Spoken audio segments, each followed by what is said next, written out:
one other matter. I wouldn't know how to speak today without addressing it. What is going on in Gaza is a travesty, and it offends every human sensibility. We were offended for sure on October 7th when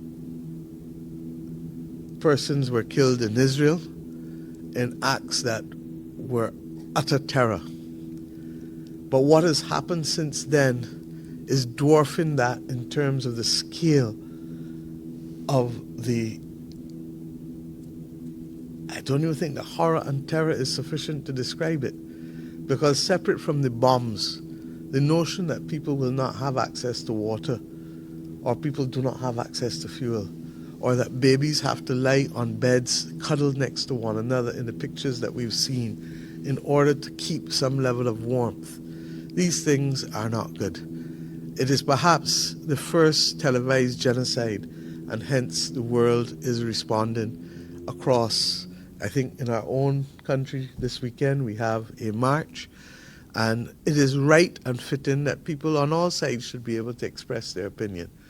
But it is equally right that civilized nations must be able to hold people to activities that fall outside of the pale. There's an international criminal court that exists today because a former Prime Minister of Trinidad and Tobago made a case that was born out of Caribbean values, that there are certain things that we should not allow any country, any state to engage in. If you want to fight, fight.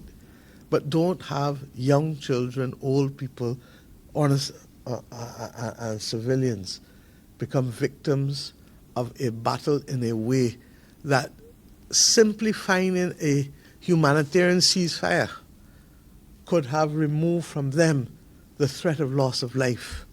Simply finding the mechanism to be able to pause, because I said 3 weeks ago, and I mean it, peace will come. There will be peace. The longest war, Ralph, you are the professor, the longest war in history was what, the 100 Years' War? And that came to an end. That came to an end. And therefore the question we must ask ourselves is how much more, as John King would say, how many more must pay the ultimate price before peace is secured? I say this because even though we are thousands of miles away, our sensibilities are very much in it, day in and day out, as we watch the news and as we watch social media.